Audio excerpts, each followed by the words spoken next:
제1부 사라진 며느리. 부산의 한 가정. 한지훈과 아내 김서연, 그리고 어머니 한명숙은 이웃들에게 늘 단란한 가족으로 알려져 있었다. 지훈은 성실한 은행원으로, 서연은 아이들에게 인기가 많은 유치원 교사였다. 그들의 삶은 겉보기엔 평범하고 안정되어 보였다. 그러나 그 밤 모든 것이 바뀌었다.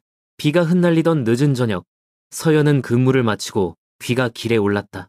집에 도착해야 할 시간이 지났지만 현관문은 열리지 않았고 불빛은 꺼져 있었다. 다음 날 아침, 서연은 모습을 드러내지 않았다.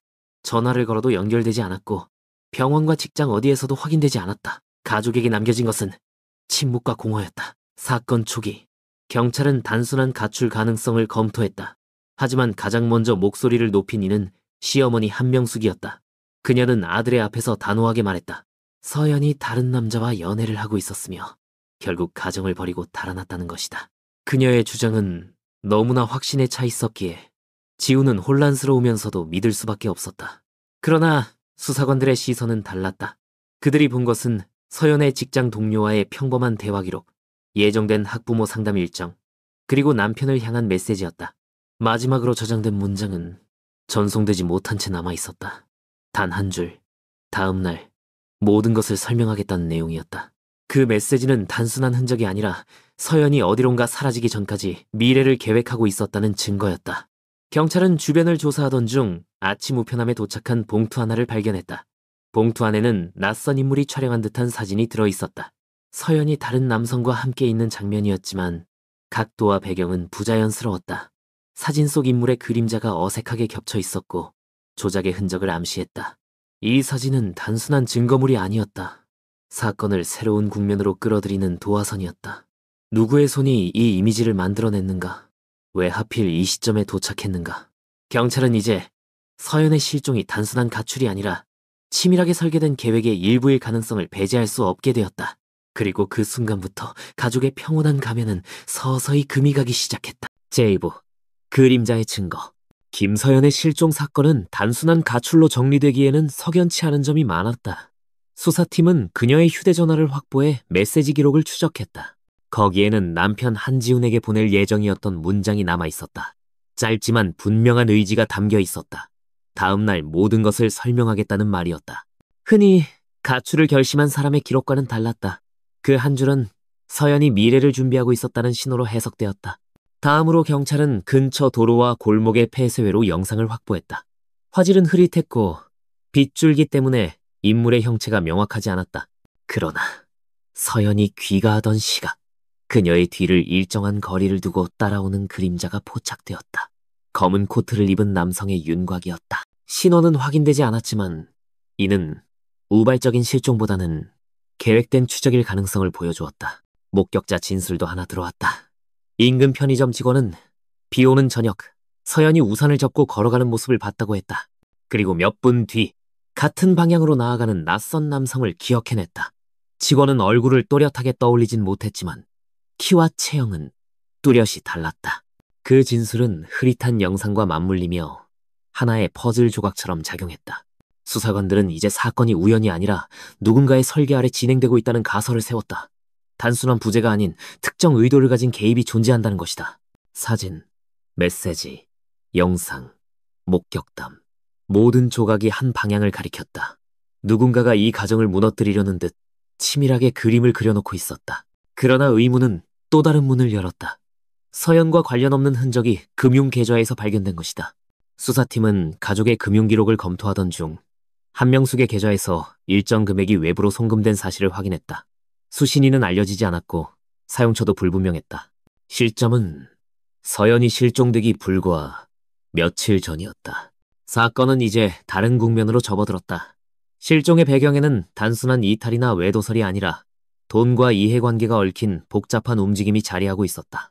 경찰의 시선은 점점 한 가정 내부로 좁혀지기 시작했다. 제3부 공모의 흔적. 수사는 한명숙의 계좌에서 흘러나간 정체불명의 자금을 추적하는 데서 새로운 국면을 맞이했다. 돈의 흐름은 복잡한 경로를 거쳐 최종적으로 박도진이라는 이름에 닿았다. 그는 전과를 가진 인물로 과거 폭력 사건과 불법 대부업에 연루된 기록이 남아있었다. 평범한 교사였던 서연과는 전혀 연결고리가 없어 보였기에 수사관들의 관심은 더욱 커졌다. 조사실로 불려온 박도진은 태연한 태도로 자신은 그 돈을 빌려 쓴 것뿐이라고 주장했다. 한명숙과는 우연히 알게 된 사이라고 답하며 서연의 실종과는 무관하다고 선을 그었다. 그의 말은 단정적이었지만 수사관들의 눈빛은 의심으로 가득했다. 진술은 일정했으나 그의 시선은 자주 흔들렸고 손끝은 무의식적으로 떨리고 있었다. 압수수색이 진행되자 첫 번째 단서는 그의 차량에서 나왔다. 트렁크 안쪽, 잘 보이지 않는 틈새에 묻은 흙과 함께 낯선 천조각이 발견되었다. 감식 결과 그 원단은 서연이 사라진 날 입고 있던 코트와 동일한 재질로 확인되었다. 작은 섬유 하나가 그의 말을 흔들었다. 우연이라는 해명은 더 이상 설득력을 잃었다. 또 다른 단서는 바퀴 흔적이었다. 실종 당일 서연이 사라진 근처의 공원 주차장에서 수상한 차량의 궤적이 채집되었다. 타이어 패턴은 흔하지 않은 모델에 해당했고 그것은 박도진의 차량과 일치했다. 영상 속 흐릿한 그림자와 목격자의 진술은 여전히 모호했지만 물리적 증거는 점점 그를 옥죄었다. 수사관들은 그의 과거를 다시 검토했다. 그는 몇 해 전에도 협박 사건에 연루되어 피해자에게서 돈을 갈취한 전력이 있었다. 약속을 지키지 않으면 가족에게 해를 끼치겠다고 협박한 방식은 이번 사건의 그림자와 겹쳐졌다. 서연의 흔적이 사라진 날 그의 행동 패턴은 과거 범행과도 닮아 있었다. 과거의 그림자가 현재를 비추고 있었던 것이다. 여전히 박도진은 끝까지 혐의를 부인했다. 그러나 서연의 흔적을 따라가던 수사팀은 또 다른 조각을 발견했다. 그녀의 휴대전화에서 복원된 파일 하나. 이름 없는 녹음 파일이었다. 재생 버튼을 누른 순간 남자의 낮고 거친 목소리가 울려 퍼졌다. 경찰은 즉시 음성을 분석했고 그 목소리는 박도진의 것과 겹쳐졌다. 사건은 이제 단순한 실종에서 벗어나 명백한 공모의 흔적을 드러내기 시작했다. 제4부 붕괴되는 진실. 박도진의 진술은 더 이상 일관성을 유지하지 못했다. 압수된 증거와 녹음 파일은 그의 방어를 무너뜨렸고 수사관들의 압박은 점점 거세졌다. 결국 그는 굳게 닫혀있던 입을 열었다. 그리고 그 순간 사건의 방향은 돌이킬 수 없을 만큼 바뀌었다. 그는 자금을 건넨 이의 이름을 말했다. 바로 한명숙이었다. 수사실 공기는 무겁게 가라앉았다. 단순한 범죄자와 피해자의 관계가 아니라 가정 내부에서 기획된 음모라는 사실이 드러난 것이다. 수사관들은 이미 의심했던 단서들을 다시 짚어내기 시작했다. 실종 직전의 금융거래, 조작된 사진, 그리고 아들의 혼란을 부추긴 발언.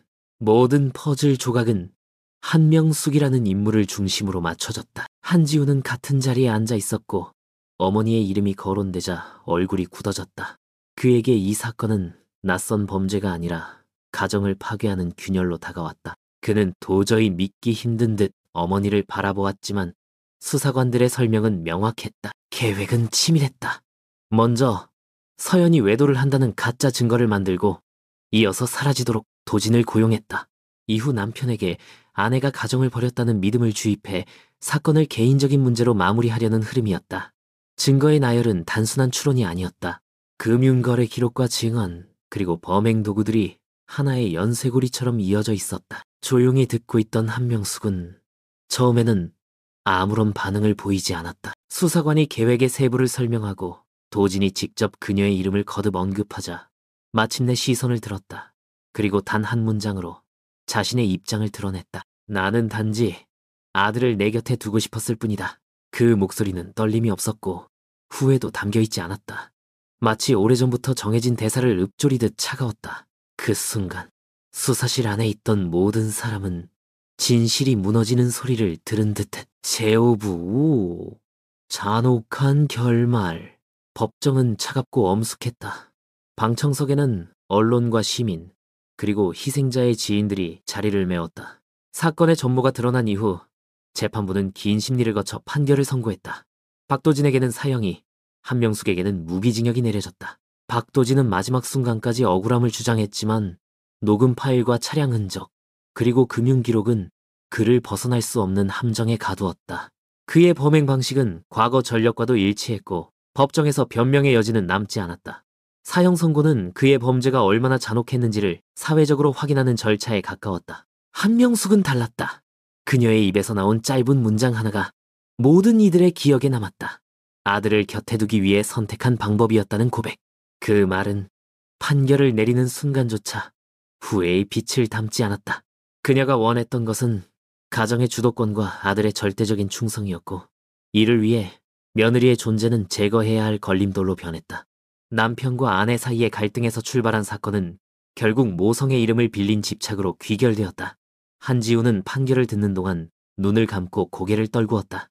그의 앞에는 남겨진 아이가 있었고, 그 뒤에는 어머니와 아내를 동시에 잃은 현실이 자리하고 있었다.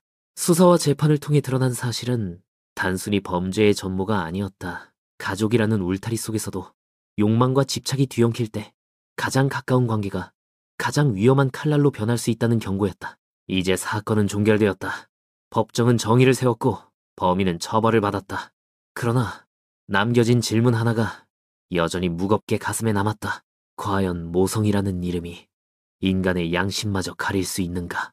사랑이 집착으로 변할 때 그것은 어째서 이토록 잔혹한 결말을 만들어내는가?